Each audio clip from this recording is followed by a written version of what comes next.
महाराष्ट्र में जब corona virus की दूसरी लहर आई तो उस दौरान सूबे के मुखिया उद्धव ठाकरे ने सख्त पाबंदियों के साथ मिनी लॉकडाउन की घोषणा की थी। और उसी दौरान उन्होंने चाहे दिहाड़ी मजदूर हो, फेरी वाले हो या फिर श्रमिक कामगार, इसके अलावा ऑटो चालक, उन्हें बड़े पैमाने पर आर्थिक लाभ देने की भी घोषणा की थी। लेकिन आज 1.5 महीने बीत जाने के बाद अब सभी लाभार्थियों द्वारा ऑनलाइन आवेदन करने के लिए राज्य सरकार ने एक वेबसाइट की शुरुआत की है। इसी कड़ी में कांग्रेस पार्टी के पूर्व मुंबई प्रदेश अध्यक्ष और पूर्व सांसद संजय निरुपम ने अलग अलग सेंटर पर पहुंचकर ऑटो रिक्शा चालकों से मुलाकात की और सरकार द्वारा मिलने वाले मुआवजे को हासिल करने के लिए जो ऑनलाइन आवेदन की प्रक्रिया शुरू की गई है, उसको लेकर भी ऑटो रिक्शा चालकों से संजय निरुपम ने बातचीत की और उनसे ये जानना चाहा कि फिलहाल उन्हें किस किस चीजों की दिक्कतें सामने आ रही हैं। ऑटो रिक्शा चालकों से हुई मुलाकात के बाद संजय निरुपम ने कहा कि राज्य सरकार को जो तैयारी करनी चाहिए थी, दरअसल वो नहीं हो पाई, जिसके कारण आज 2 महीने बीतने को हैं, लेकिन अब तक सरकार द्वारा घोषित की गई 1,500 रुपए की राहत राशि ऑटो रिक्शा चालकों को नहीं मिल पाई। संजय निरुपम ने कहा कि राज्य सरकार की तरफ से जिस विभाग को यह काम दिया गया है वो फेलियर साबित हो रहा है। सरकार को इस पर कार्रवाई करते हुए रिक्शा चालकों की तत्काल मदद करनी चाहिए।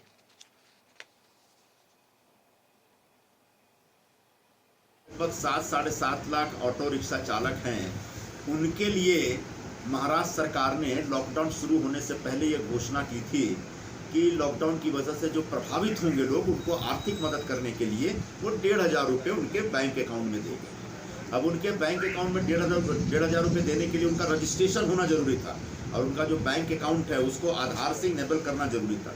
तो वो प्रक्रिया के लिए ट्रांसपोर्ट डिपार्टमेंट ने एक वेबसाइट बनाया और एक लिंक अनाउंस की कि इस लिंक पे आप आ सकते हैं, अपना रजिस्ट्रेशन करिए।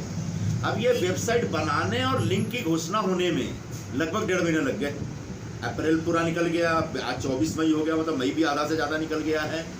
अभी कहीं 1.5 महीने बाद 1,500 रुपये देने की जब प्रक्रिया शुरू हुई, यानी जब वेबसाइट कंप्लीट हुआ, तब हमको बोला गया कि 22 तारीख से आप लोग ओपन कर सकते हैं। फिर मैंने क्या किया, अपने ज़िले में अपने साथियों के साथ बैठ करके लगभग 14 जगहों पे ऐसे जो हमारे ऑटो वाले साथी हैं उनका फॉर्म भरने और रजिस्ट्रेशन करने के लिए एक सेंटर ओपन किया। अलग अलग जगहों पे सेंटर काम चल रहा है। अब कल से परसों से हम लोग काम पे लगे हैं। तो कल और परसों तो हालत ये था कि ये वेबसाइट बंद ही था, पूरा का पूरा क्रैश हो गया था साइट। आज सुबह से बोला गया कि ओपन हो जाएगा। आज सुबह से हमारे राणे साहब यहाँ बैठे थे, इनके सेंटर में जब रजिस्ट्रेशन का काम चल रहा था, तो सुबह से लेकर अभी तक सिर्फ 4 ऑटो वालों का रजिस्ट्रेशन हुआ। मैं जब आया बैठा तो एक ऑटो वाले साथी आए, मैं चलो आपका शुरू करते हैं, तो उनका डाल रहे हैं तो एक आ रहा है कि सर्वर डाउन हो गया। तो जो आईटी कंपनी है जिसको आपने पूरी एजेंसी दे रखी है, काम दे रखा है इस तरह का वेबसाइट बनाने और एक टेक्निकल बैकअप देने के लिए, ऐसी एजेंसी निकम्मी साबित हो रही है। और ये सरकार के कामकाज के ऊपर एक बड़ा प्रश्न है। सरकार को ऐसी एजेंसी के खिलाफ कार्रवाई करनी चाहिए और एक प्रॉपर सर्वर होना चाहिए जिसकी पूरी कैपेसिटी हो और इतना सारा लोड ले। आज पूरे मुंबई में, पूरे महाराष्ट्र के ऑटो वाले लोग रजिस्ट्रेशन के लिए अप्लाई कर रहे होंगे, तो इतने सारे लोग जब रजिस्ट्रेशन के लिए अप्लाई कर रहे हैं तो आपके सर्वर की ताकत इतनी होनी चाहिए कि उसको झेल सके और सबको रजिस्ट्रेशन की प्रोसेस में शामिल कर सके।